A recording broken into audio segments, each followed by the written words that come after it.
Hello students, welcome to Triple Bright Academy. Students, हम अपनी weekly current affair series को continue करते हुए आज कवर करेंगे 27 सितंबर से 3 अक्टूबर तक के करंट अफेयर्स।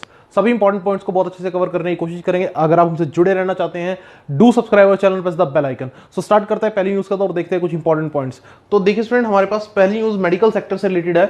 हमारे पास एक नई बॉडी एस्टैब्लिश की गई है एनएमसी के नाम से। NMC here means National Medical Commission. So ये नेशनल मेडिकल कमीशन ये है क्या और क्या काम करने वाला है आने वाले टाइम में। तो सबसे पहली बात तो आपको ये पता होना चाहिए कि नेशनल मेडिकल कमीशन ने किसकी जगह ली है, कौन सी ऑर्गेनाइजेशन की जगह ये हमारे पास एस्टैब्लिश हुआ है। सो नेशनल मेडिकल कमीशन जो है एस्टैब्लिश हुआ है मेडिकल काउंसिल ऑफ इंडिया की जगह। ठीक है, ये एस्टैब्लिश हुआ है हमारे पास मेडिकल काउंसिल ऑफ इंडिया की जगह। Actually medical council of India को डिसॉल्व किया गया था करप्शन चार्जेस के चलते।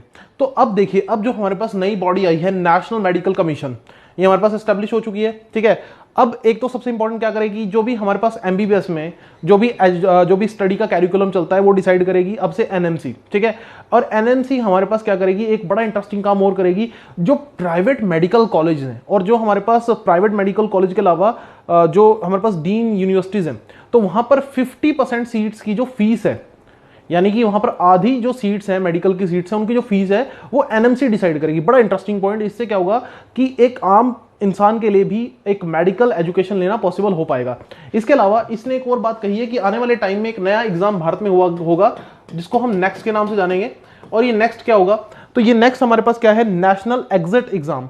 ये आफ्टर एमबीबीएस कंडक्ट किया जाएगा फॉर एमडी। ठीक है, एमडी के लिए हमारे पास यहां पर एक एग्जाम कंडक्ट किया जाएगा नेक्स्ट के नाम से नेशनल एग्जिट एग्जाम, जो कि एमबीबीएस के बाद कंडक्ट किया जाएगा। ठीक है, आपको मैं एक और चीज बता दूं कि हमारे पास ये भी याद रखेंगे कि एनएमसी के जो करंट चेयरपर्सन है वो है सुरेश चंद्र शर्मा। ठीक है, याद रखिएगा, सुरेश चंद्र शर्मा जो है he is the current chairman of NMC. Okay, so NMC हमारे पास कौन सी बॉडी को हमारे पास रिप्लेस करते हुए एस्टैब्लिश हुई है, national medical council of India MCI, जो कि बहुत टाइम से इंडिया में काम कर रही थी। ठीक है, चलिए जी नेक्स्ट न्यूज की तरफ चलते हैं। नेक्स्ट न्यूज है हमारे पास कृतज्ञ।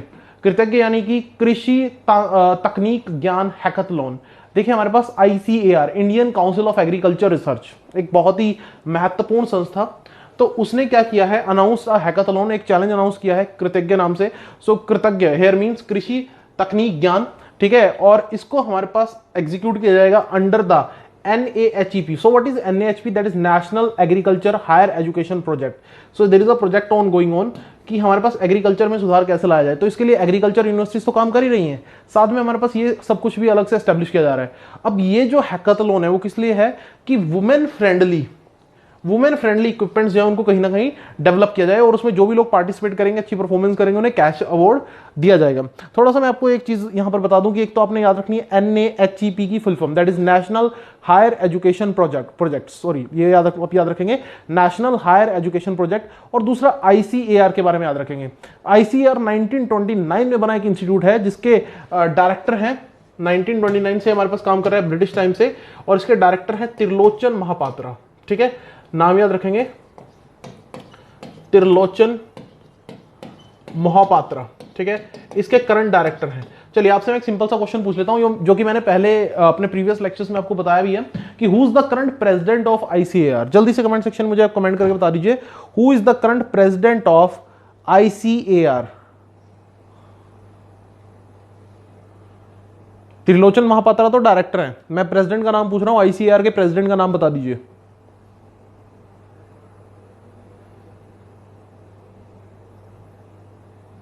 ओके, याद रखेंगे नरेंद्र सिंह तोमर। एक्चुअली जो भी हमारे पास agriculture and farmer welfare minister होते हैं तो वही इसके प्रेसिडेंट बाय डिफॉल्ट बनते हैं आईसीआर के। तो अभी right now Narendra Singh Tomar.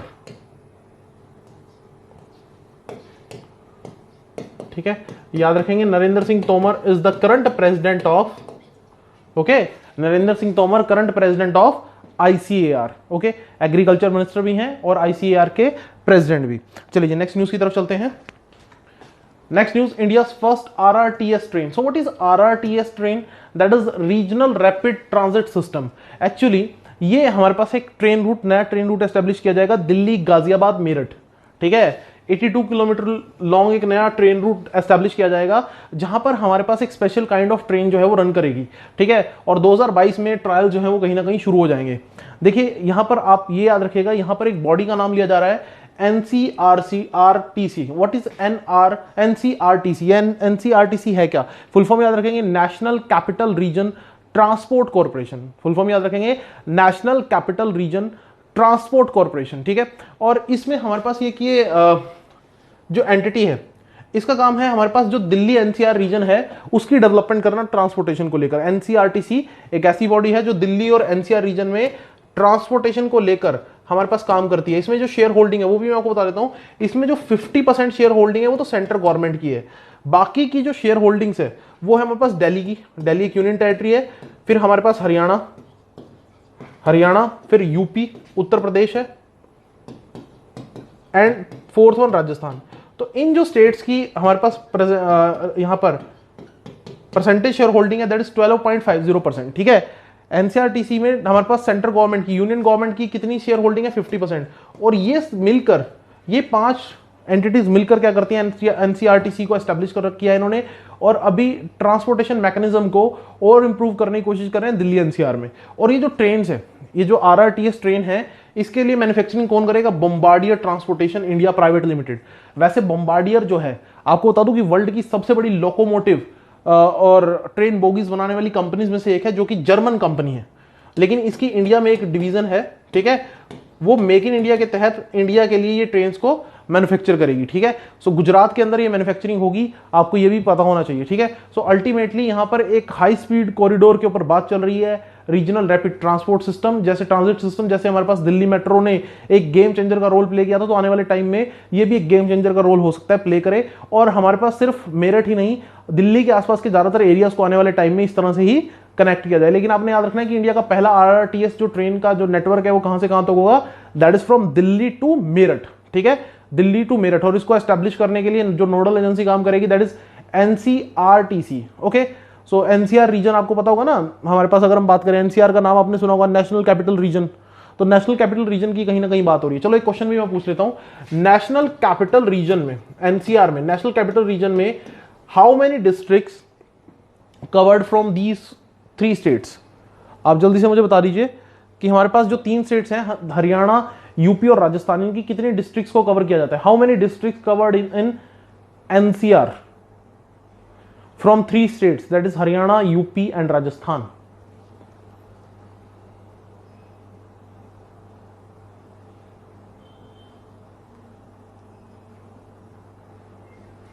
Okay, याद रखिएगा देयर आर 24 डिस्ट्रिक्ट्स हैं, ठीक है, एनसीआर के अंदर। याद रखिएगा 24 डिस्ट्रिक्ट्स हैं, और जो कि 3 स्टेट से हमारे पास हैं, हरियाणा से, यूपी से और राजस्थान से। एनसीआर का कंसेप्ट बेसिकली है क्या कि हमारे पास दिल्ली के जो आसपास का एरिया है उसको हम डेवलप करें, ताकि दिल्ली के ऊपर जो पॉपुलेशन का बर्डन है, जो रिसोर्सेज का बर्डन है, उसको हम स्प्रेड कर सकें, और दूसरे जो दिल्ली के आसपास के एरियाज हैं उनको भी डेवलप कर सकें। तो इसीलिए हमारे पास एक कंसेप्ट इंट्रोड्यूस किया गया था, द कंसेप्ट ऑफ एनसीआर। और आप देख सकते हैं कि दिल्ली के अलावा इसमें 3 राज्यों की 24 डिस्ट्रिक्ट्स को शामिल किया गया है, ओके। और यहां पर आप देखिए कि उसी के चलते हमारे पास क्या है कि जो ट्रांसपोर्टेशन मैकेनिज्म है उसको भी हम क्या कर रहे हैं, आगे फर्दर डेवलप कर रहे हैं। नेक्स्ट हमारे पास AIIF player of the year award. So all India football federation, यहां पर बात हो रही है किस ऑर्गेनाइजेशन की? ऑल इंडिया फुटबॉल फेडरेशन की, ठीक है, AIFF। सो AIFF की जब मैं बात करता हूं, तो ये ऑर्गेनाइजेशन एक पुरानी ऑर्गेनाइजेशन में से एक है, अंग्रेजों के टाइम में 1937 में एस्टैब्लिश हुई थी। और आपने याद रखना है इसके करंट प्रेसिडेंट कौन है? प्रफुल्ल पटेल, ठीक है। Do remember who is the current president of AIIF? So AIIF के प्रेसिडेंट का नाम आप याद रखेंगे, सो वो कौन है? प्रफुल्ल पटेल, ओके। इसके अलावा स्टूडेंट आपको ये भी याद रखना है कि इन्होंने प्लेयर ऑफ द ईयर के जो अवार्ड है वो किस किस को दिया है? सो मैन कैटेगरी में अवार्ड मिला है गुरप्रीत सिंह संधू जी को, और वुमेन कैटेगरी में हमारे पास संजू यादव को, ठीक है, गुरप्रीत सिंह संधू और संजू यादव। तो mens and women footballer of the year for the year 2019-2020 respectively. तो जैसे कि हमारे पास इंडिया में जो भी फुटबॉल से रिलेटेड रेगुलेशन होती है वो AIIF कंडक्ट करता है। इंटरनेशनल लेवल पर यही सब काम कौन करता है? फीफा। इंटरनेशनल लेवल पे फुटबॉल को रेगुलेट करने का काम, फुटबॉल के वर्ल्ड कप कराने का काम कौन करता है? फीफा, ठीक है। और फीफा का हेडक्वार्टर कहां है? फीफा का हेडक्वार्टर है हमारे पास ज्यूरिक में। ऑल्दो इंडिया में फुटबॉल जो है इतना पॉपुलर नहीं है, लेकिन वर्ल्ड वाइड फुटबॉल बहुत ज्यादा पॉपुलर है। चलो एक क्वेश्चन मैं आपसे पूछ लेता हूं, आप मुझे स्टूडेंट कमेंट सेक्शन में कमेंट करके बताइए कि ओल्डेस्ट फुटबॉल टूर्नामेंट कौन सा है भारत का, ठीक है, oldest football tournament in India. जल्दी से कमेंट सेक्शन में कमेंट करके बताइए।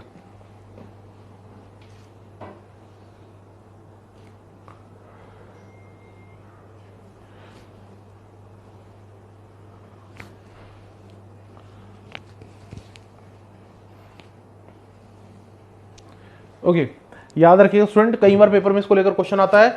दुरंत कप जो है, ठीक है, जिन बच्चों को नहीं पता उनके लिए मैं बता दूं कि जो दुरंत कप है वो हमारे पास इंडिया का सबसे ओल्डेस्ट फुटबॉल टूर्नामेंट है। डू रिमेंबर, दुरंत कप जो है वो इंडिया का ओल्डेस्ट सबसे पुराना फुटबॉल टूर्नामेंट है जो चलता आ रहा है। इवन एशिया का सबसे पुराना फुटबॉल टूर्नामेंट भी दुरंत कप को ही कहीं ना कहीं कंसीडर किया जाता है। ठीक है, चलते हैं जी नेक्स्ट न्यूज की तरफ। नेक्स्ट न्यूज हमारे पास, president give assent to 3 farmer bills. तो आपने ये सुना ही होगा, इसको लेकर पूरे भारत में प्रोटेस्ट चल रहा है और यहां पर आप 3 बिल्स के एक बार नाम पढ़ लीजिएगा। इनको लेकर काफी ज्यादा हमारे पास विरोध प्रदर्शन चल रहा है और हो सकता है कि शायद इनमें कुछ चेंजेस आपको देखने को मिल जाए या हो सकता है गवर्नमेंट चेंजेस ना भी करे। बेसिकली ये जो 3 हमारे पास बिल्स हैं इनके बारे में ज्यादा डिटेल में तो नहीं, लेकिन मैं थोड़ा थोड़ा बेसिक आपको बता देता हूं। The farmer produce trade and commerce promotion and facilitation bill 2020। ये बिल क्या बोलता है कि अभी तक जो फार्मर्स अपना जो अनाज है वो मंडी में बेचने के लिए मजबूर थे, अब उनके पास एक ऑप्शन होगा कि वो जाकर इसको किसी भी प्राइवेट कंपनी को या किसी भी प्राइवेट एंटिटी को डायरेक्ट सेल कर सकते हैं। ऐसा गवर्नमेंट बता रही है। ठीक है, इससे अल्टीमेटली मिडलमैन का जो है वो नहीं रहेगा और फार्मर को बेनिफिट होगा। अब हो सकता है यहां पर जब इस बिल को इंप्लीमेंट किया जाए, हो सकता है कि आगे चलकर फार्मर को नुकसान भी देखना पढ़ सकते हैं। ठीक है, the farmer empowerment and protection agreement on the price assurance and farm service bill. तो यहां पर एक और नया मैकेनिज्म ये लेकर आ रहे हैं कि हमारे पास कॉन्ट्रैक्ट फार्मिंग में कंपनीज जो है वो फार्मर के साथ कॉन्ट्रैक्ट करके अल्टीमेटली प्रोडक्शन के लिए काम कर सकते हैं। लेकिन यहां भी फार्मर्स को कुछ अनसर्टेनिटीज हैं, फार्मर्स को कुछ चिंताएं हैं जिनको लेकर फार्मर को प्रॉब्लम हो सकती है। फिर हमारे पास असेंशियल कमोडिटी बिल, इसमें क्या कहा गया है, कुछ चीजों को असेंशियल कमोडिटी से बाहर कर दिया गया है, यानी उनकी स्टॉक कीपिंग जो है वो आम लोग कर सकते हैं। और प्रेसिडेंट ने इन 3 बिल्स को यहां पर अपना असेंट दे दिया है। ऑर्डिनेंस के थ्रू इन 3 बिल्स को हमारे पास लेकर आया गया था। ठीक है, प्रेसिडेंट ऑर्डिनेंस पास करते हैं, आपने सुना ही होगा। ऑर्डिनेंस जब भी, एक बात याद रखना, पॉलिटी का एक अच्छा क्वेश्चन बता रहा हूं, जब भी ऑर्डिनेंस पास होता है तो ऑर्डिनेंस पास होने के बाद, ठीक है, ऑर्डिनेंस पास होने के बाद क्या होता है कि जब भी पार्लियामेंट का सेशन आएगा तो पार्लियामेंट के सेशन आने के बाद 6 हफ्ते के अंदर उस ऑर्डिनेंस को पास कराना जरूरी है। हाँ जी, पॉइंट क्लियर हुआ या नहीं स्टूडेंट? जब भी हमारे पास कोई ऑर्डिनेंस पास होगा तो हमारे पास जब भी पार्लियामेंट सेशन में आएगा, उसके बाद ऑर्डिनेंस पास होने के बाद जब भी पार्लियामेंट सेशन में आएगा तो क्या होगा कि उस हमारे पास ऑर्डिनेंस को हाउस से पास कराना जरूरी है विद इन 6 मंथ, नहीं तो वो नल एंड वॉइड डिक्लेयर हो जाएगा। ठीक है, चलिए जी नेक्स्ट हमारे पास, MUI collaborates with UN to help the Indian sailors. देखिए, मैरीटाइम यूनियन ऑफ इंडिया, ये मैरीटाइम यूनियन ऑफ इंडिया है क्या? याद रखना, मैरीटाइम यूनियन ऑफ इंडिया हमारे पास मर्चेंट नेवी ऑफिसर्स हैं जो भारत के, उनको रिप्रेजेंट करती है। ठीक है, आपको पता होगा मर्चेंट ऑफिसर्स होते हैं। मर्चेंट नेवी क्या करती है, दूसरी कंट्री से सामान खरीदने के लिए हमारे बहुत से लोग जो हैं वो मर्चेंट नेवी में काम करते हैं। बड़े बड़े शिप्स आते हैं, जैसे कच्चा तेल है वो बड़े बड़े शिप्स में हमारे पास आएगा, तो वो मर्चेंट नेवी के लोग जो है उन शिप्स को हैंडल करते हैं। तो maritime union of India has collaborated with United Nations to assist the seafarers and the standard ships due to the COVID-19 pandemic.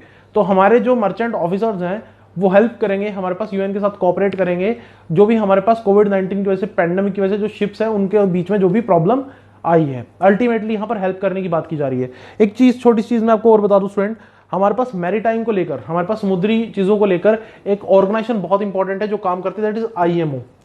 इस ऑर्गेनाइजेशन का नाम याद रखिएगा, इंटरनेशनल मैरीटाइम ऑर्गेनाइजेशन।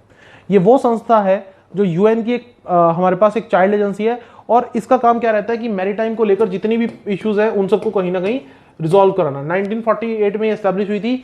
इसका जो हेडक्वार्टर है, इंटरनेशनल मैरीटाइम ऑर्गेनाइजेशन का जो हेडक्वार्टर है वो लंदन में है। Do remember, international maritime organization का जो हेडक्वार्टर है दैट इज एट लंदन। इसके अलावा स्टूडेंट आप मुझे जल्दी से कमेंट सेक्शन में कमेंट करके बता दीजिए कि वर्ल्ड मैरीटाइम डे 2020 कब ऑब्जर्व किया गया, कौन सी डेट को ऑब्जर्व किया गया? 2020 में हमारे पास वर्ल्ड मैरीटाइम डे कब ऑब्जर्व किया गया, कौन सी डेट को? स्पेशली 2020 मैंने मेंशन किया तो वो चीज याद रखिएगा।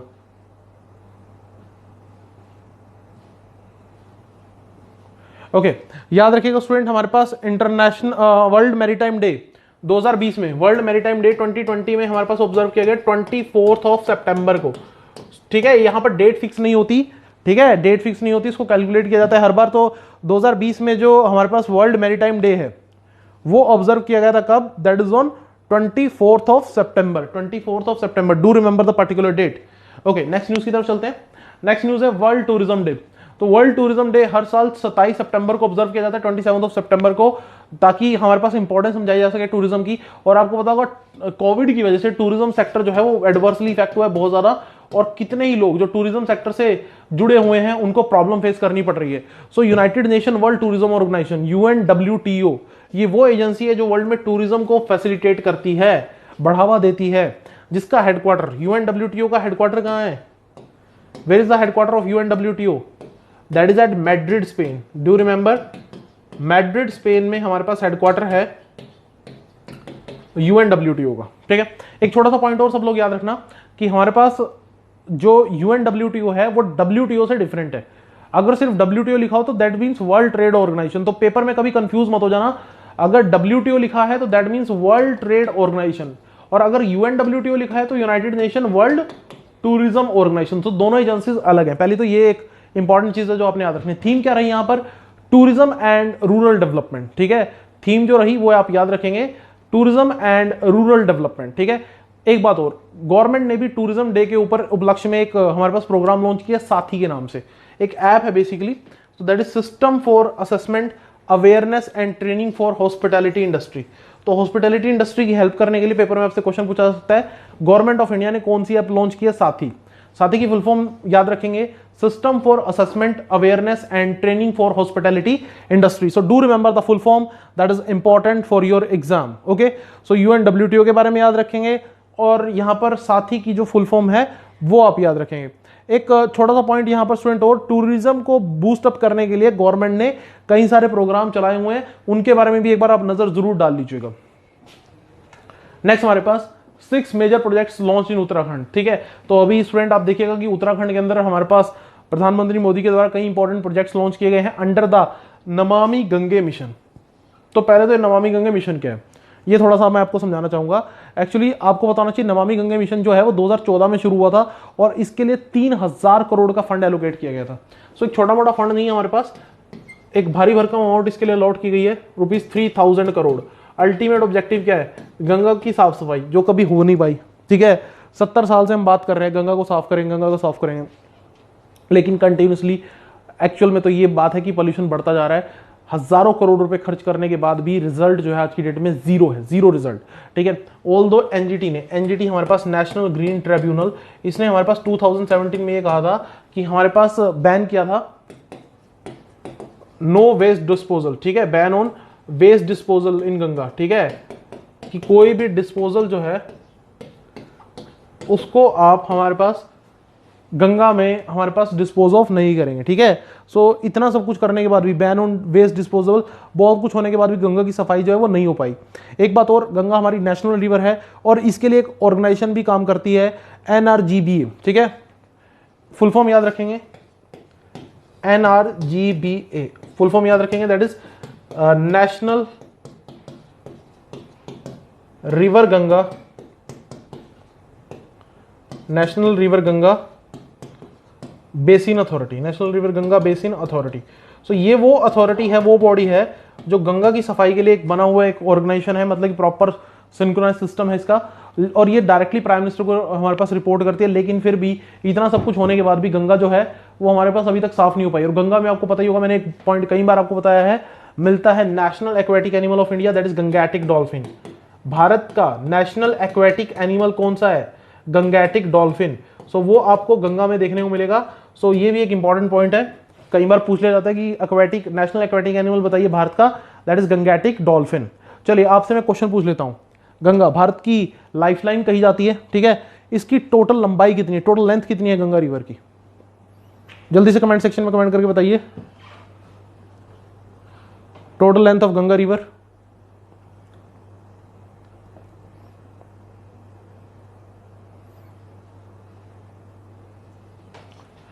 ओके, याद रखेंगे 2704 किलोमीटर। ठीक है, गंगा रिवर की जो लंबाई है दैट इज 2704 किलोमीटर, जो कि आपको पता होना चाहिए एग्जामिनेशन पॉइंट ऑफ व्यू से। ठीक है, okay.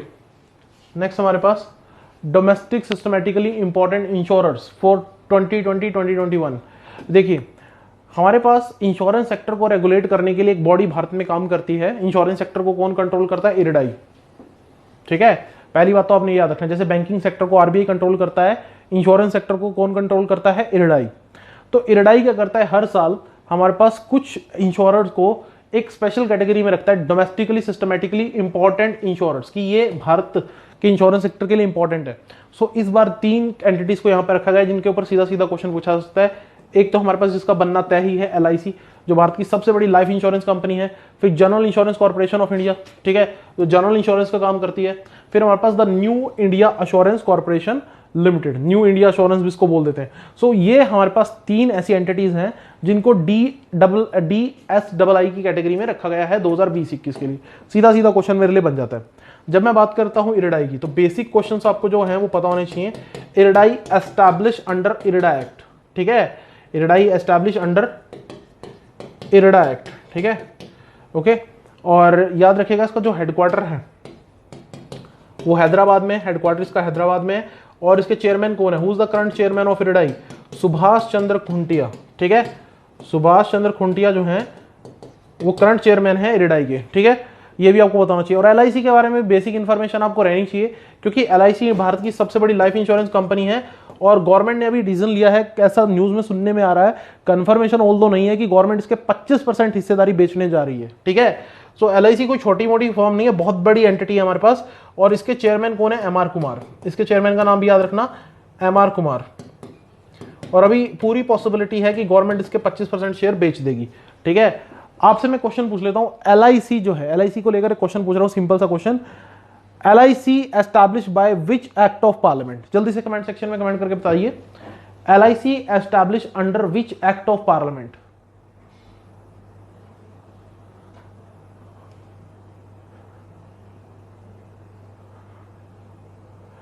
LIC established under which act of parliament?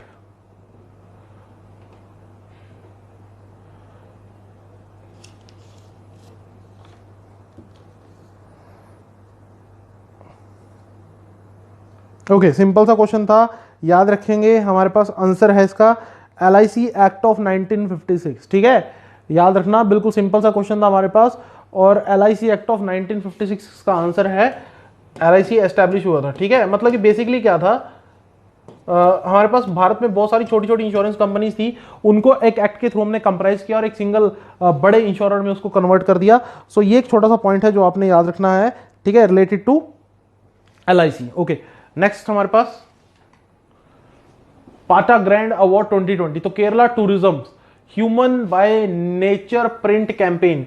सो केरला की एक कैंपेन थी human by nature print campaign, तो उसको हमारे पास prestige Pacific Asia Travel Association की तरफ से ग्रैंड टाइटल विनर 2020 मार्केटिंग का एक अवार्ड दिया गया है। तो आपको पेपर में क्या क्वेश्चन पूछा सकता है कि human by nature print campaign अभी रिसेंटली न्यूज में थी, कौन सी स्टेट की कैंपेन है, तो आपने याद रखना that is the state campaign of Kerala. Okay, उसके बाद जो नेक्स्ट पॉइंट है वो आपको ये भी याद रखना है कि हमारे पास गवर्नमेंट ऑफ कर्नाटक की एक कैंपेन थी, हमारे पास marketing campaign script your adventure 2019, तो उसको भी यहां पर अवार्ड मिला है। तो बेसिकली आपने दोनों स्टेट्स की जो कैंपेन्स है उनके बारे में सीधा सीधा याद रखना है, दोनों को यहां पर ऑनर किया गया है। केरला का जो टूरिज्म डिपार्टमेंट स्टूडेंट वो बहुत हमारे पास न्यूज में रहता है, उसके कई सारे रीजन है। उसका एक इंपॉर्टेंट रीजन मैं आपको बताता हूं, हमारे पास कुछ टाइम पहले केरला ने एक हमारे पास यहां पर प्रोग्राम चलाया था, बैरियर फ्री टूरिज्म प्रोजेक्ट। आपको मैं एक इंटरेस्टिंग पॉइंट और बताता हूं, केरला का हमारे पास एक प्रोजेक्ट था that is barrier free tourism project, barrier free tourism project. इसमें इन्होंने क्या किया था, जो अपनी बीचेस थी, ठीक है, और जो भी इनके पब्लिक प्लेसेस थे, उनको इन्होंने हमारे पास दिव्यांग लोगों के लिए फ्रेंडली बनाया था ताकि वो भी उन चीजों को एक्सेस कर पाए। तो इसी वजह से हमारे पास UNWTO ने, ठीक है, United nation world tourism organization, जिसकी बात हम थोड़ी देर पहले कर चुके हैं, केरला गवर्नमेंट को ऑनर भी किया था बैरियर फ्री टूरिज्म प्रोजेक्ट के लिए, ठीक है। तो आपसे मैं ये भी क्वेश्चन पूछ सकता हूं कि UNWTO ने रिसेंटली हमारे पास कुछ टाइम पहले ऑनर किया था केरला को, सो वो किसके लिए किया था, so that is for the, हाँ जी, for barrier free tourism project, for the barrier free tourism project. Okay, आपसे मैं स्टूडेंट एक क्वेश्चन पूछ लेता हूं, बिल्कुल सिंपल सा क्वेश्चन है, who is the current governor of Kerala. Kerala के करंट गवर्नर का नाम बता दीजिए, बस सिंपल सा क्वेश्चन है, वेरी मच सिंपल क्वेश्चन, ठीक है, बहुत सिंपल क्वेश्चन है। Who is the current governor of Kerala?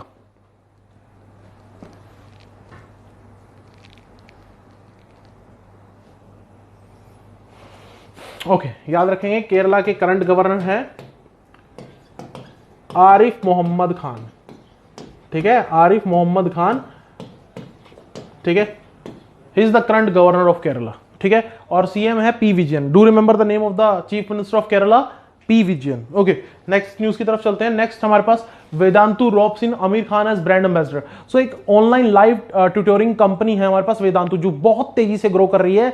उसने क्या किया है, हमारे यहाँ पर आमिर खान को अपना ब्रांड एम्बेसडर नियुक्त कर लिया। आमिर खान जो रिसेंटली हमारे पास सीएट टायर जो है, टायर कंपनी, उसके भी ब्रांड एम्बेसडर बने थे। तो रिसेंटली आपने याद रखना है, आमिर खान 2 ब्रांड्स के एम्बेसडर बने हैं, एक तो है वेदांता और दूसरा है हमारे पास सीएट। आपको थोड़ा सा यहां पर एक और इंटरेस्टिंग पॉइंट याद रखना चाहिए, वो क्या कि बाइजू जो इंडिया की सबसे तेजी से उभरती लर्निंग ऐप है, तो उसने क्या किया है, उसने हमारे पास शाहरुख खान को अपना ब्रांड एम्बेसडर बनाया हुआ है। और हमारे पास एक और ऑनलाइन लर्निंग प्लेटफॉर्म है ग्रेट लर्निंग के नाम से, उसने विराट कोहली को अपना एम्बेसडर बनाया हुआ। तो ये पॉइंट्स भी आपके लिए इंपॉर्टेंट हो जाते हैं फॉर योर एग्जामिनेशन। अगर मैं बाइजू की बात करूं तो बाइजू को स्टार्ट करने का जो श्रेय है वो किसको जाता है, बाइजू रविंद्रन को, ठीक है। याद रखना, बाइजू के फाउंडर कौन थे, बाइजू रविंद्रन। अब ये मैं क्यों बता रहा हूं, इसका एक बहुत इंपॉर्टेंट रीजन है, क्योंकि बाइजू ने बहुत तेजी से ग्रो किया है और बाइजू जो है वो यूनिकॉर्न स्टार्टअप बन चुका है भारत का। यूनिकॉर्न स्टार्टअप क्या होता है कि जिसकी वैल्यू, मार्केट वैल्यू $1 बिलियन से ज्यादा होती है। So it is one of the unicorn startup in India. Byju Raveendran जो है वो इसके फाउंडर थे बाइजू के, और ये बाइजू जो ऐप है वो बहुत तेजी से ग्रो कर रही है। आपने सबने नाम भी सुना होगा। और आपको एक और चीज मैं बता दूं कि इसने अभी हमारे पास 2 बड़ी एंटिटीज को भी टेक ओवर किया है, ट्यूटर विस्टा एंड एक और बहुत इंपॉर्टेंट एंटिटी है that is white Hat junior. White Hat Junior को रिसेंटली एक्वायर किया है किसने, बाइजू ने। याद रखिएगा, व्हाइट हैट जूनियर हमारे पास स्कूल गोइंग जो स्टूडेंट्स हैं उनके लिए एक प्लेटफॉर्म था जहां पर वो कोडिंग सीख सके। तो व्हाइट हैट जूनियर को हमारे पास एक्वायर किसने किया है, बाइजू ने, और उसके लिए उसने $300 मिलियन की एक बहुत बड़ी अमाउंट जो है वो पे की है, ठीक है। Do remember that particular point कि हमारे पास व्हाइट हैट जूनियर को रिसेंटली किसने एक्वायर किया है। So that is by acquired by none other than, हाँ जी, बाइजू। एक और छोटा सा पॉइंट मैं यहां पर आपको बताना चाहूंगा जो आपने याद रखना है। चलिए आप मुझे वो बता दीजिए कि who is the founder of white Hat junior, क्योंकि व्हाइट हैट जूनियर अभी 18 मंथ्स पहले ही स्टार्ट हुई थी और कंपनी 300 मिलियन की अमाउंट जो है वो अचीव कर चुकी है। So who is the founder of white Hat junior, जल्दी से कमेंट सेक्शन में कमेंट करके बता दीजिए, who is the founder of white Hat junior, जिसको रिसेंटली बाइजू ने एक्वायर किया है $300 मिलियन खर्च करके। ओके, सो याद रखिएगा, व्हाइट हैट जूनियर को हमारे पास किसने एस्टैब्लिश किया था, हमारा फाउंडर कौन है, करण बजाज, ठीक है। Do remember the name. Okay, चलिए जी नेक्स्ट न्यूज की तरफ चलते हैं। नेक्स्ट न्यूज है new chairman of TRAI. TRAI क्या है, what is TRAI, that is Telecom Regulatory Authority of India. So इसके करंट जो चेयरपर्सन है वो है पीडी वघेला। पीडी वघेला जो है वो चेयरपर्सन है हमारे पास ट्राई के, Telecommunication Regulatory Authority of India. So ये हमारे पास टेलीकॉम सेक्टर को कंट्रोल करती है। तो इन्होंने राम सेवक शर्मा को, आर एस शर्मा जो कि बहुत टाइम से ट्राई के चेयरमैन थे, उनको रिप्लेस किया है। देखिए, ट्राई के ऊपर पिछले कुछ समय में बहुत सारे एलिगेशंस भी लगे हैं। क्यों, क्योंकि इन्होंने जियो का फेवर किया। ऐसा माना जाता है कि जियो को मार्केट में एस्टैब्लिश करने के लिए ट्राई ने अपने बहुत सारे रूल्स एंड रेगुलेशन को चेंज किया, जो कि एक सही प्रैक्टिस नहीं मानी जाएगी। ट्राई हमारे पास 1997 में एस्टैब्लिश हुई थी, ठीक है। और स्पेशली इसका काम ज्यादा इंपॉर्टेंट तब हुआ जब मोबाइल फोन्स आए। पहले क्या था कि पहले लैंडलाइन थे तो इसका काम इतना कॉम्प्लेक्स नहीं था, लेकिन जब से हमारे पास मोबाइल फोन मार्केट में आए तो आप समझ सकते हैं कि ट्राई की जो रेगुलेशन का जो मामला है वो कितना ज्यादा इंपॉर्टेंट हो गया होगा, क्योंकि मोबाइल फोन की वजह से सारा का सारा सिस्टम ही हमारे पास चेंज हो गया। चलिए मैं आपसे क्वेश्चन पूछ लेता हूं ट्राई के बारे में। पहले तो याद रखना 1997 में एस्टैब्लिश हुई और करंट चेयरपर्सन कौन है, पीडी वघेला। सो आपसे सीधा सीधा क्वेश्चन मैं पूछता हूं, आप उसका आंसर दीजिए कमेंट सेक्शन में जल्दी से। Inventor of the first practical mobile phone for hand held, मतलब कि हाथ में पकड़े जाने वाले मोबाइल फोन के फर्स्ट इन्वेंटर कौन थे, practical mobile phone for hand held, उसके इन्वेंटर कौन थे, जल्दी से कमेंट सेक्शन में कमेंट करके बताइए।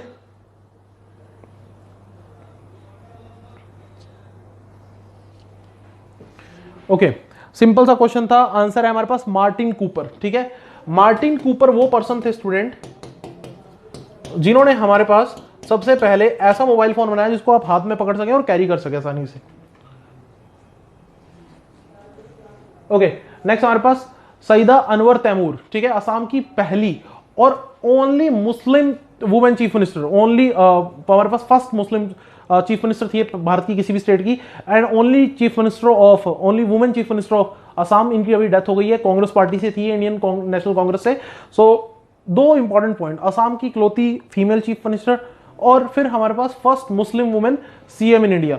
देखिए अगर हम बात करें भारत की पहली वुमेन सीएम कौन थी, तो ये तो बिल्कुल सिंपल सा क्वेश्चन है, आप लोगों ने बहुत जगह पढ़ा होगा।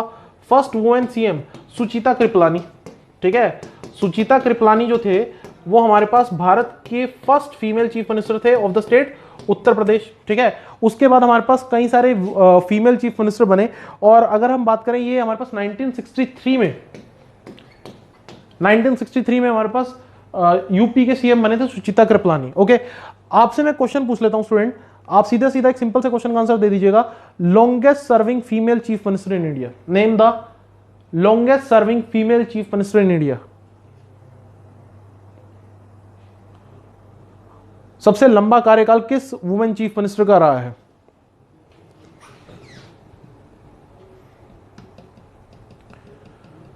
ओके, बिल्कुल सिंपल सा क्वेश्चन था, बहुत सिंपल, शीला दीक्षित, ठीक है।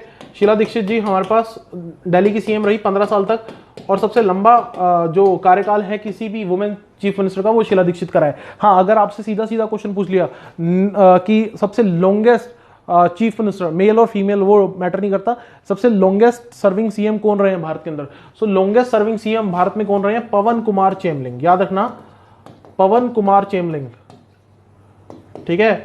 पवन कुमार चेमलिंग जो हैं वो सबसे लॉन्गेस्ट सीएम रहे हैं 24 साल, ठीक है, 24 ईयर्स ये हमारे पास सीएम रहे, ठीक है, पवन कुमार चेमलिंग। तो ये आप याद रखिएगा, सिक्किम के सीएम थे ये पवन कुमार चेमलिंग, 24 साल तक सीएम रहने का रिकॉर्ड है इनका।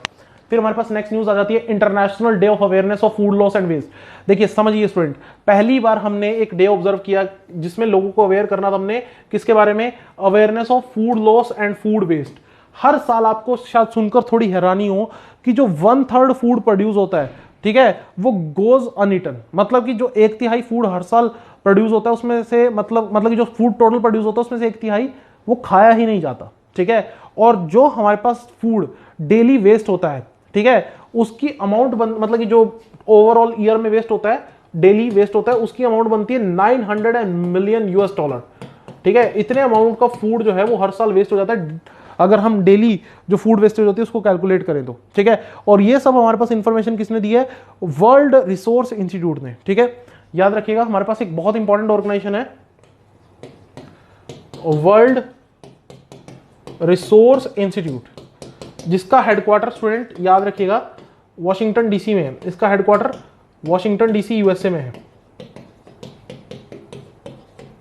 तो इस ऑर्गेनाइजेशन की तरफ से ये इंफॉर्मेशन दी गई थी कि हर साल जो है वो 1/3 ऑफ द फूड जो है that is food produce goes uneaten, ठीक है। और हमारे पास जो हमारे पास अल्टीमेटली अगर हम बात करें उसकी वैल्यू बनती है that is more than 940 million, ठीक है। और याद रखना है जो थीम रही वो थीम क्या रही? हमारे पास पहली बार ये जो डे ऑब्जर्व किया, stop food loss and waste for people for the planet, ठीक है। और एक चीज मैं और बता देता हूं, जो हमारे पास लोअर इनकम कंट्रीज है वहां पर तो ज्यादातर फूड कहां वेस्ट होता है? वहां पर ज्यादातर फूड वेस्ट होता है फील्ड में। फील्ड का मतलब जो हमारे पास खेत हैं वहां पर फूड वेस्ट होता है ज्यादातर। जो लो इनकम कंट्री, जो हाई इनकम कंट्रीज है वहां पर कहां वेस्ट होता है? प्लेट पे। जब वहां पर ज्यादातर लोग जो है खाना प्रॉपरली नहीं खाते और वो थ्रो कर देते हैं जो उन्हें पसंद नहीं आता। सो ये दैट इज द आयरनी कि भारत और वैसे विकासशील देशों में बहुत से लोगों को खाना मिल ही नहीं पाता प्रॉपरली। फिर हमारे पास थर्ड G20 शेरपा मीटिंग। तो शेरपा क्या होता है? रिप्रेजेंटेटिव, ठीक है। G20 का इस साल का जो वर्चुअल हेड है वो कौन है? Saudi Arabia.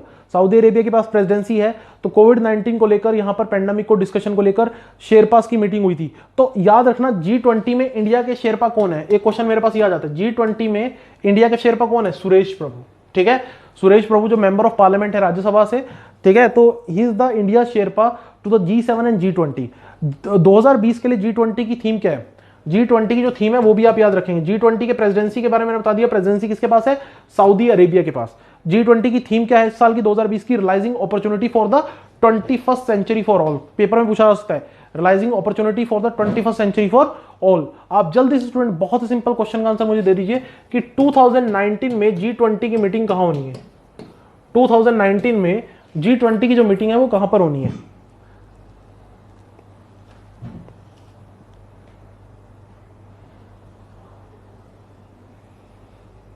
ओके, याद रखिएगा स्टूडेंट, हमारे पास G20 की 2019 की जो मीटिंग है, जो हमारे पास होस्टिंग कंट्री है वो इटली और 2019 नहीं, मैं माय अपॉलॉजीज, क्वेश्चन मैंने थोड़ा गलत पूछ लिया, 2021 नेक्स्ट ईयर 2021 की जो मीटिंग है वो कहाँ होनी है, इटली में, और 2022 की जो मीटिंग है वो कहाँ होनी है, हमारे पास इंडिया में। ठीक है, याद रखिएगा 2021 की 2021 की जो मीटिंग है उसके लिए हमारे पास प्रेजेंसी किसको मिली है, इटली को 2021 के लिए, और 2022 के लिए किसको मिली है, वो मिली है इंडिया को। ठीक है, नेक्स्ट हमारे पास RBI defers Basel 3 provisions amid Covid uncertainty. देखिए पहली बात तो बेसल नॉर्म्स है क्या, बेसल नॉर्म्स को लेकर आरबीआई ने कुछ रिलैक्सेशन दिए बेसल 3 नॉर्म्स को लेकर। इसमें आप एक तो यहां पर फुल फॉर्म याद रखेंगे सीसीबी की, that is capital conservation buffer and the implementation of net stable funding ratio. तो यहां पर आरबीआई की तरफ से रिलैक्सेशन दी गई है। अब ये होता गया, देखिए हमारे पास एक बहुत इंपॉर्टेंट बॉडी है बिस के नाम से। बिस क्या है, bank for international settlement. There is an organisation that is known to be BIS. जैसे हमारे पास इंडिया में एक सेंट्रल बैंक है, तो भारत के बाहर भी हर कंट्री में एक सेंट्रल बैंक होता है ऑलमोस्ट, तो विश्व के जितने भी सेंट्रल बैंक हैं उनको कंट्रोल करता है बिस। याद रखिएगा बिस की फुल फॉर्म है bank for international settlement. Okay, इसका हेडक्वार्टर कहां है, बेसल में। इसका हेडक्वार्टर कहां है, बेसल स्विट्जरलैंड में। बेसल एक्चुअली एक जगह का नाम है। तो इसने क्या किया हुआ है, बैंकों को स्टेबलाइज करने के लिए थ्रू आउट द वर्ल्ड कुछ रूल्स बनाए हैं जिनको हम बोलते हैं बेसल नॉर्म्स। कुछ रूल्स बनाए हैं बेसल नॉर्म्स। ये बैंक कब एस्टैब्लिश हुआ था, 1930 में। और याद रखेंगे कितने सेंट्रल बैंक इसके मेंबर हैं, 62 सेंट्रल बैंक इसके मेंबर हैं। जैसे भारत का सेंट्रल बैंक आरबीआई है, तो इस तरह से कुल विश्व के 62 सेंट्रल बैंक जो हैं वो इसके मेंबर हैं बिस के। सो इसने एक बेसल 3 नॉर्म्स दिए हुए हैं, और ये Basel 3 norms basically banking system को स्टेबलाइज करने के लिए हैं। अगर आप चाहते हो, इसने क्या कहा अपने सभी मेंबर कंट्रीज, मेंबर बैंक्स को, सेंट्रल बैंक्स को, जैसे आरबीआई को और बाकी बैंक्स को, कि अगर आप चाहते हो कि आपकी कंट्री में बैंक सिस्टम स्टेबलाइज हो तो आप कुछ रूल्स फॉलो कराइए, और उनको कहा गया बेसल नॉर्म्स। अभी तक 3 नॉर्म्स आए हैं बेसल, यहां बिस की तरफ से, Basel 1, Basel 2 and Basel 3। Basel 3 को इंप्लीमेंट करने के लिए आरबीआई ने कुछ रिलैक्सेशन दिए कि कोविड-19 के चलते बैंकों को बहुत ज्यादा नुकसान भी फेस करना पड़ा है। इसके अलावा आरबीआई ने हमारे पास क्या कहा कि आरबीआई वेज और मीन एडवांसेस की जो लिमिट है, वे और मीन एडवांसेस क्या है कि आरबीआई जरूरत पड़ने पर सेंट्रल गवर्नमेंट और स्टेट गवर्नमेंट को हमारे पास क्या करता है, कुछ पैसा प्रोवाइड करता है, फंडिंग प्रोवाइड करता है। जैसे कि टेक द एग्जांपल, अगर हम बात करें 1,25,000 करोड़ सेकंड हाफ के लिए आरबीआई ने फाइनलाइज किया financial year for the central government. तो इस तरह से आरबीआई जो क्या करता है, एक तरह से फंडिंग भी करता है, हेल्प भी करता है, फाइनेंशियली हेल्प करता है किसकी, सेंट्रल गवर्नमेंट की और स्टेट गवर्नमेंट की। क्यों, because RBI act as a banker, RBI banker की तरह काम करता है फॉर स्टेट एंड सेंटर। जो भारत की स्टेट है और जो भारत की सेंट्रल गवर्नमेंट है उनके लिए आरबीआई क्या करता है, बैंकर का काम करता है। तो ये भी पॉइंट आपने याद रखना है। चलिए आपसे मैं क्वेश्चन पूछ लेता हूं बेसल 3 नॉर्म्स को लेकर। आप ये बता दीजिए बेसल 3 नॉर्म्स को, गाइडलाइंस को जारी किस ईयर में किया गया था। Basel 3 norms issued in which year, Basel 3 norms issued in which year, जल्दी से कमेंट सेक्शन में कमेंट करके बताइए।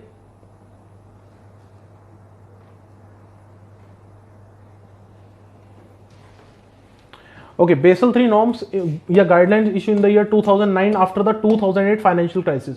हुआ क्या था कि 2008 में फाइनेंशियल क्राइसिस आए थे, उसके चलते बैंकिंग सिस्टम बहुत ज्यादा अफेक्ट हुआ था। तो उसी को देखते हुए, उसी को मद्देनजर रखते हुए यहाँ पर आरबीआई और बाकी बैंकों को गाइडलाइन दी गई थी, सेंट्रल बैंकों को, कि आप अपने यहाँ पे बेसल 3 नॉर्म्स को इंप्लीमेंट कराइए।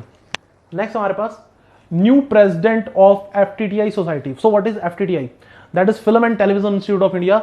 ये भारत के बेहतरीन इंस्टीट्यूट में से एक है जो हमारे पास एक्टिंग और बाकी चीजों को लेकर, जो भी फिल्म इंडस्ट्री से जुड़े हुए काम है उनको लेकर ट्रेनिंग प्रोवाइड करता है।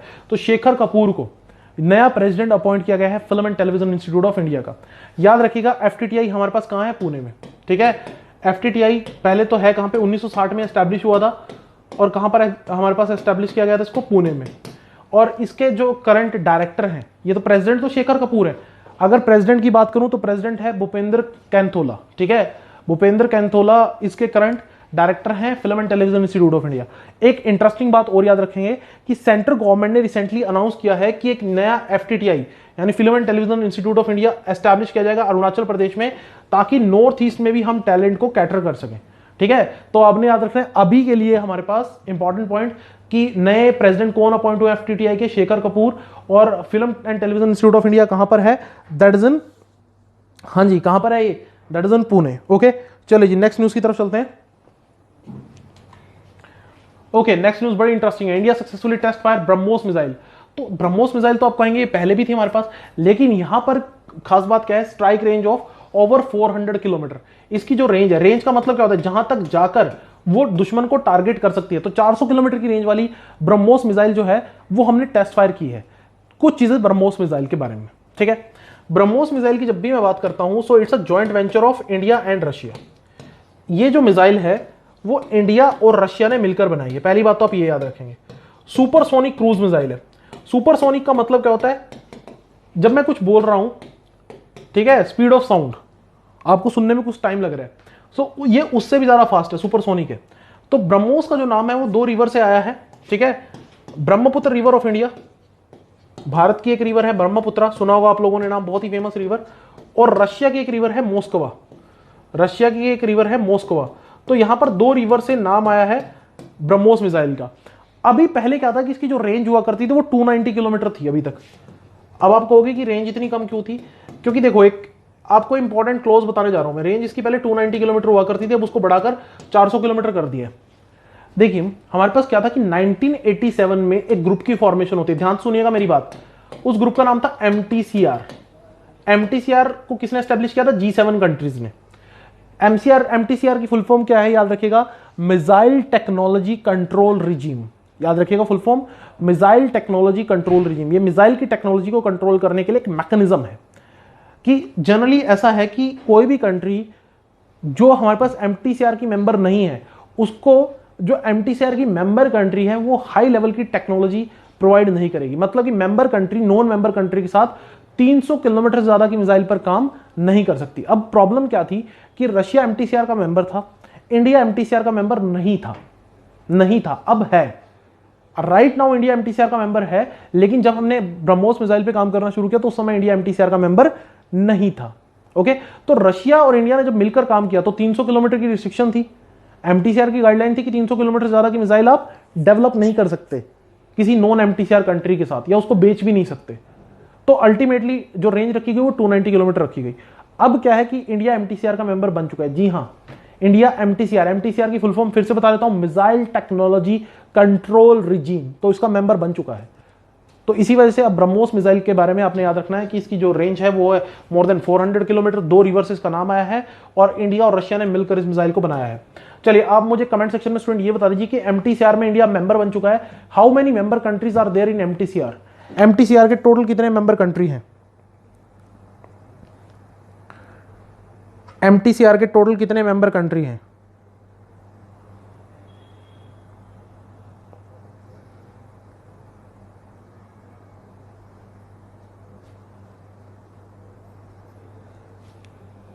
ओके, याद रखिएगा स्टूडेंट, एमटीसीआर बिल्कुल सिंपल सा क्वेश्चन, हमारे पास कितने मेंबर कंट्री हैं? 35।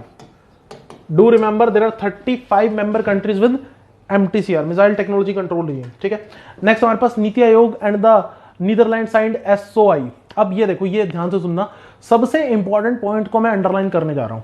इंडिया ने एक कमिटमेंट की हुई है, कमिटमेंट का मतलब एक वादा किया हुआ है पूरे विश्व से कि हम अपने कार्बन मिशन में जो कार्बन उत्सर्जन करते हैं उसमें 33 से 35% की कमी लाएंगे बाय 2030। बहुत बहुत बहुत इंपॉर्टेंट, पेपर में सीधा सीधा क्वेश्चन आ सकता है कि इंडिया ने क्या कमिटमेंट की हुई है पूरे वर्ल्ड से। सो इंडिया ने क्या कहा है कि हम अपने कार्बन मिशन में 33 से 35% की कमी लाएंगे 2030 तक, ठीक है, ऑफ 2005 लेवल। 2005 में जितना पोल्यूशन करते थे उसके कंपैरेटिवली हम कम करेंगे, ठीक है।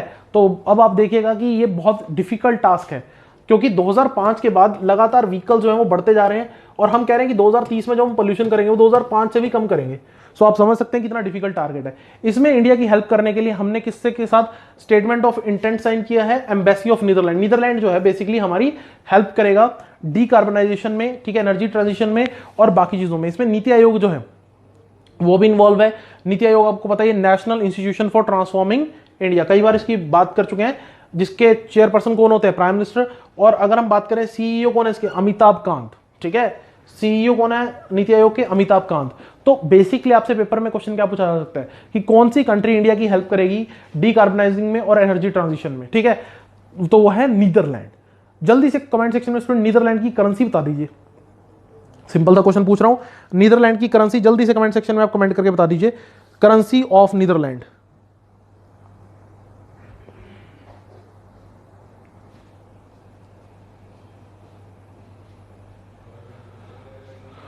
सो स्टूडेंट याद रखेंगे करेंसी ऑफ नीदरलैंड क्या है हमारे पास, यूरो। करेंसी ऑफ नीदरलैंड क्या है हमारे पास, यूरो। ठीक है, याद रखेंगे सब लोग। चलिए जी नेक्स्ट न्यूज की तरफ चलते हैं। नेक्स्ट हमारे पास Ambedkar school innovation and incubation mission. देखिए हमारे पास क्या हुआ है कि union minister of social justice and empowerment, इसके मिनिस्टर कौन है, थावर चंद गहलोत जी।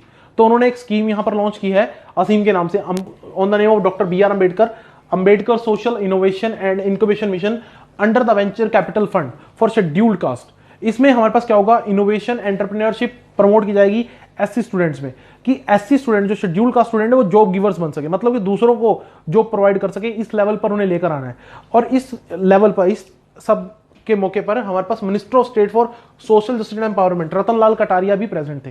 तो आपने याद रखना है minister of state for social justice and empowerment कौन है, रतनलाल कटारिया। और स्कीम किसके नाम पर है, डॉक्टर बी आर अम्बेडकर के जी के नाम पर। So doctor B R Ambedkar का जन्म हमारे पास कहां हुआ था, महो मध्य प्रदेश में। ठीक है, याद रखिएगा महो मध्य प्रदेश में इनका जन्म हुआ था। ठीक है, कोलंबिया यूनिवर्सिटी से इन्होंने पीएचडी की डिग्री हासिल की। और एक और इंपॉर्टेंट क्वेश्चन जो कई बार पेपर में पूछ लिया जाता है, 1990 में डॉक्टर बी आर अम्बेडकर को भारत रत्न से नवाजा गया। ठीक है, सो जो भारत का हाईएस्ट सिविलियन अवार्ड है वो डॉक्टर बी आर अम्बेडकर को कब मिला, इन द ईयर 1990, 1990। ठीक है, कई सारी पॉलिटिकल पार्टीज भी इन्होंने स्टैब्लिश की, तो वो भी आपने याद रखना है। ठीक है, जैसे कि Independent Labour Party, Scheduled Caste Federation. So ये पॉइंट्स हमारे पास इंपॉर्टेंट हो जाते हैं। चलिए मैं आपसे क्वेश्चन पूछ लेता हूं, हमारे पास डॉक्टर बी आर अम्बेडकर को लेकर एक बहुत बड़ा स्टैच्यू बनाया जाने वाला है इंडिया में, जो कि वर्ल्ड के टॉलेस्ट स्टैच्यू में से एक होगा और वर्ल्ड का तीसरा सबसे टॉलेस्ट स्टैच्यू आने वाले टाइम में होगा। तो ये भारत के किस राज्य में बनाया जा रहा है, जिसको हमारे पास नाम दिया। तो जल्दी से आप कमेंट सेक्शन में स्टूडेंट कमेंट करके बता दीजिए कि स्टैच्यू ऑफ इक्वालिटी भारत के किस राज्य में बनाया जा रहा है। हाँ जी, कमेंट कीजिए स्टूडेंट जल्दी से।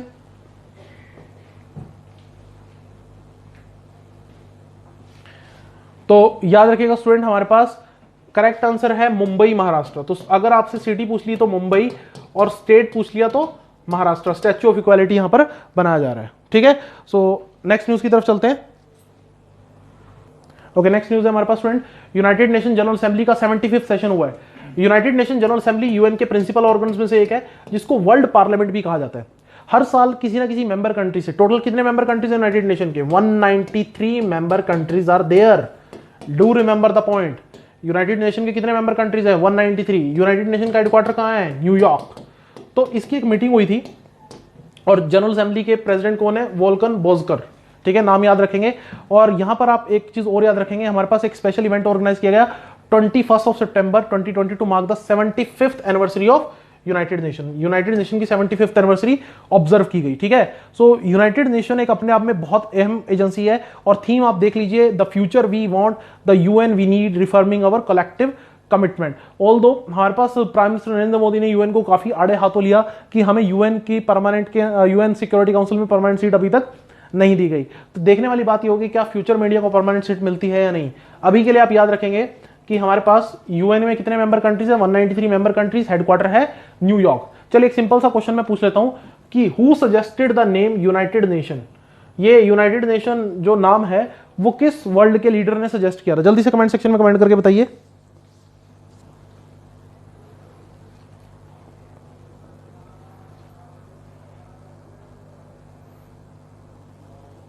ओके, याद रखेंगे हमारे पास यूनाइटेड नेशन का जो नाम है वो यूएस के प्रेसिडेंट फ्रैंकलिन डी रूजवेल्ट ने हमारे पास सजेस्ट किया था। ठीक है, FDR, Franklin D Roosevelt suggested the name United Nation. Okay, next हमारे पास RBI exclude 6 public sector banks from the second schedule of RBI act. देखिए आरबीआई जिन भी बैंकों को भारत में काम करने की परमिशन देता है उनको कहां पे मेंशन किया जाता है, second schedule of RBI act में। So second schedule of RBI act 1934 से कुछ बैंकों का नाम हटाया गया है। किन किन का, जिन बैंकों को बेसिकली मर्ज किया गया है। तो कौन कौन से बैंक है, syndicate bank, oriental bank of commerce, United bank of India, Andhra bank, corporation bank and Allahabad bank. तो ये ऑलरेडी हम डिस्कस भी कर चुके थे स्टूडेंट कि ओबीसी और यूबीआई को मर्ज किया गया है पीएनबी में, सिंडिकेट बैंक को मर्ज किया गया है कैनरा बैंक में, आंध्रा बैंक को मर्ज किया गया है कॉर्पोरेशन बैंक, और आंध्रा और कॉर्पोरेशन बैंक को मर्ज किया गया है यूनाइटेड बैंक ऑफ इंडिया में, और हमारे पास इलाहाबाद बैंक को मर्ज किया गया है इंडियन बैंक में। चलिए जी, आपको ये पता होना चाहिए पहली बात तो ये कि इंडिया में बैंकिंग सेक्टर को रेगुलेट कौन करता है, RBI, under the banking regulation act of 1949। जितने भी भारत में बैंक हैं वो सब आरबीआई के कंट्रोल में आते हैं। क्या ये बात सच है?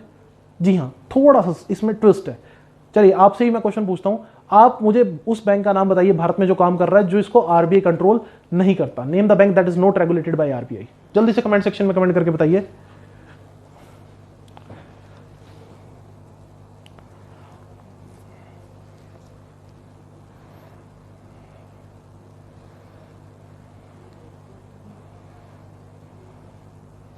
ओके, याद रखेंगे student, state Bank of Sikkim एक ऐसा बैंक है जो हमारे पास आरबीआई के कंट्रोल में नहीं आता, इसको स्टेट गवर्नमेंट कंट्रोल करती है, ठीक है।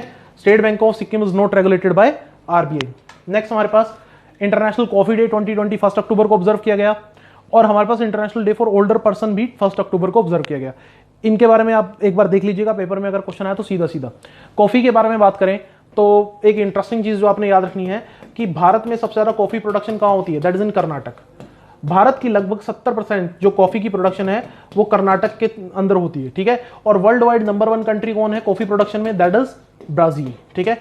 ये भी आप याद रखेंगे, वर्ल्ड वाइड कॉफी प्रोडक्शन में नंबर 1 कंट्री कौन सी है, ब्राजील। ओके, नेक्स्ट हमारे पास multi mode hand grenade to the Indian army. देखिए हमारे पास चाइना के एग्रेशन के चलते इंडिया लगातार अपने डिफेंस इक्विपमेंट्स को इंप्रूव कर रहा है, और इसी के चलते आप देखिएगा कि हमारे पास इकोनॉमिक एक्सप्लोसिव लिमिटेड EEL, ये कहां पर है, नागपुर में। पहले तो आप ये याद रखिएगा, ये एंटिटी हमारे पास कहां है, नागपुर यानी कि महाराष्ट्र।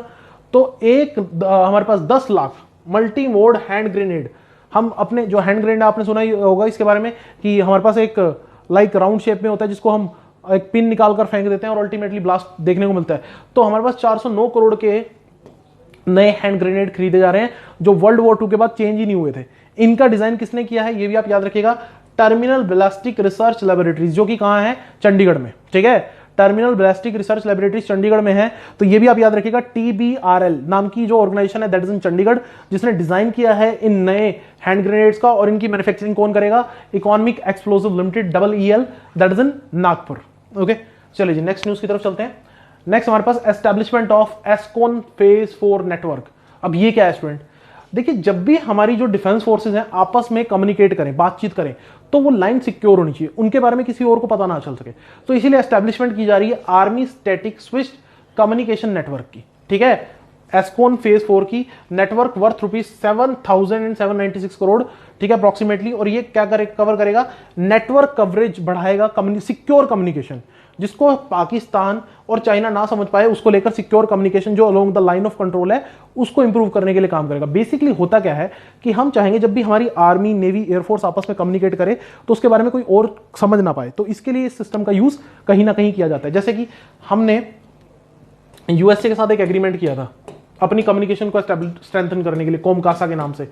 कोमकासा क्या था, communication compatibility and security agreement. So India और यूएसए ने एक समझौता किया था जिसमें यूएसए ने क्या कहा था कि वो इंडिया को एक सिक्योर सिस्टम कम्युनिकेशन के लिए प्रोवाइड करेंगे, दैट इज कोमकासा। सो याद रखिएगा कोमकासा क्या है, that is a communication system जिसको लेकर इंडिया और यूएसए ने हमारे पास एक एग्रीमेंट जो है वो साइन किया था। चलो आपसे मैं एक क्वेश्चन पूछ लेता हूं, जैसे कोमकासा हमारे पास कम्युनिकेशन से रिलेटेड है, कोमकासा इज सब्जेक्टेड टू कम्युनिकेशन। आप ये मुझे बताओ, इंडिया और यूएसए ने लेमो को लेकर भी एक एग्रीमेंट किया था, लेमो किससे सब्जेक्टेड है, लेमो जो है वो किससे सब्जेक्टेड है, जल्दी से कमेंट सेक्शन में कमेंट करके बताइए।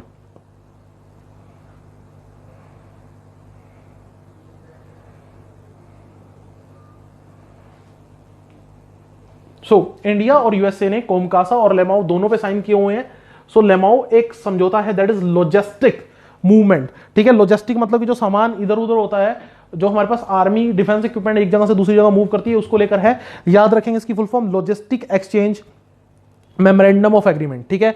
Logistic exchange memorandum of agreement, ठीक है। नेक्स्ट न्यूज स्टूडेंट हमारे पास webinar on Kaladan multi model project, ठीक है। हमारे पास कलादान मल्टी मॉडल प्रोजेक्ट है।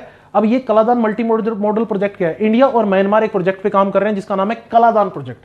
याद रखिएगा पहला क्वेश्चन तो यही हो गया कि कलादान प्रोजेक्ट कौन कौन सी 2 कंट्रीज के बीच में चल रहा है, so that is between India and Myanmar. Basically हम चाहते हैं कि हमारी जो कनेक्टिविटी है वो इंप्रूव हो नॉर्थ ईस्ट स्टेट्स के साथ।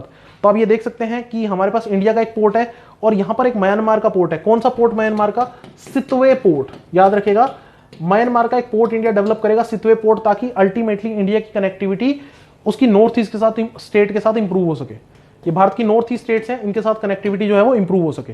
सो मल्टी मॉडल प्रोजेक्ट है, याद रखिएगा। और इंडिया के जो फॉरेन सेक्रेटरी है उनका नाम भी यहां पर दिया हुआ है, हर्षवर्धन श्रृंगला। ये भी नाम आपने याद रखना है कि इंडिया के फॉरेन सेक्रेटरी कौन है। और इंडिया जो है वो किस कंट्री के साथ कलादान प्रोजेक्ट एग्जीक्यूट कर रहा है, दैट इज म्यांमार। ओके, चलिए आपसे कमेंट सेक्शन में कमेंट करके क्वेश्चन का आंसर दीजिएगा कि भारत की कितनी नॉर्थ ईस्ट स्टेट्स जो हैं वो म्यांमार के साथ बॉर्डर शेयर करती हैं। How many Indian states share border with Myanmar.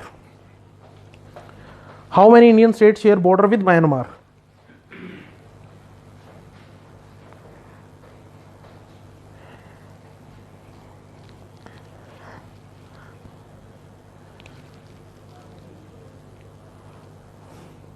Okay तो याद रखिएगा स्टूडेंट, 4 स्टेट्स ऐसी हैं भारत की जो म्यांमार के साथ बॉर्डर शेयर करती हैं। ठीक है, भारत के 4 राज्य ऐसे हैं जो म्यांमार के साथ बॉर्डर शेयर करते हैं। वो कौन कौन से राज्य हैं? अरुणाचल, नागालैंड, मिजोरम, मणिपुर। याद रखेंगे, अरुणाचल, नागालैंड, मिजोरम, मणिपुर।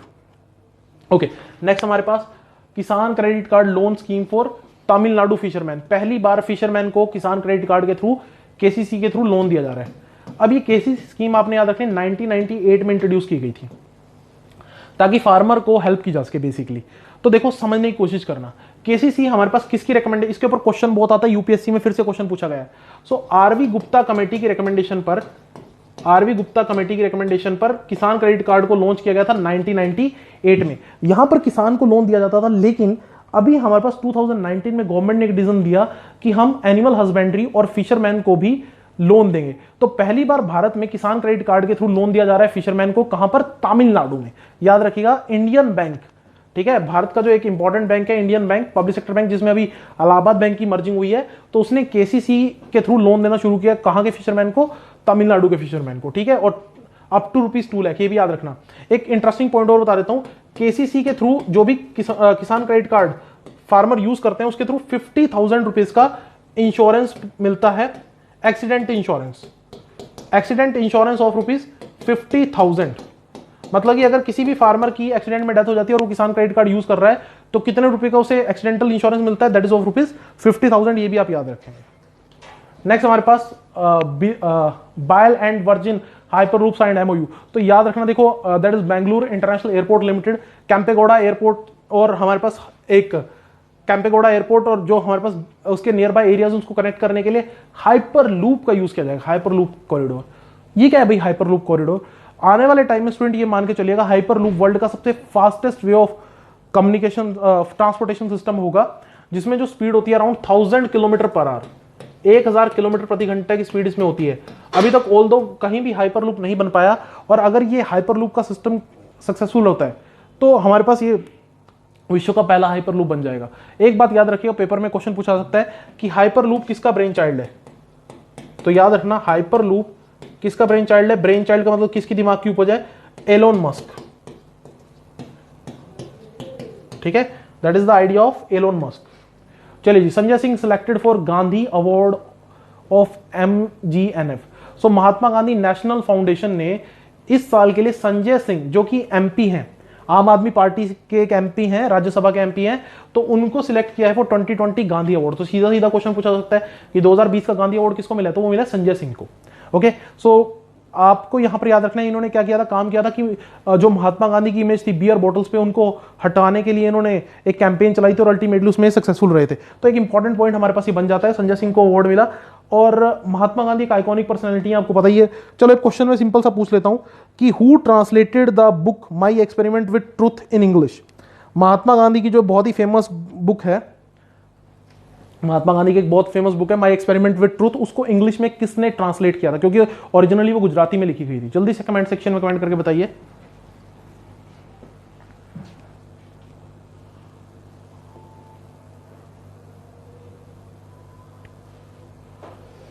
सो महादेव देसाई, ठीक है, महादेव देसाई।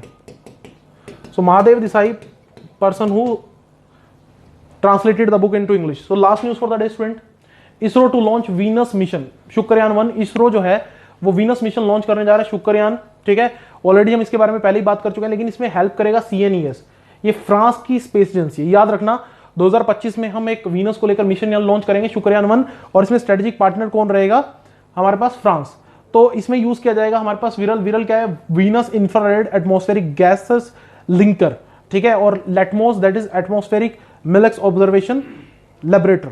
तो ये आप याद रखेंगे बेसिकली पॉइंट्स कि इसरो जो है वो कौन सी ईयर में हमारे पास शुक्रयान को लॉन्च करने जा रहा है, 2025। कौन सी कंट्रीज में हेल्प करेगी? That is France. Basic questions हमारे पास ये बन जाते हैं। वीनस की बात करें तो एक बहुत ही गर्म प्लेनेट है, ठीक है, कई बार इसके बारे में बता चुका हूं। चलो आज एक डिफरेंट टाइप का क्वेश्चन मैं आपसे पूछ लेता हूं, last question for the day. आप मुझे स्टूडेंट कमेंट सेक्शन में कमेंट करके बता दीजिए कि वीनस के एटमॉस्फेयर पे सबसे ज्यादा कौन सी गैस अवेलेबल होती है। वीनस के एटमॉस्फेयर पे सबसे ज्यादा कौन सी गैस अवेलेबल रहती है।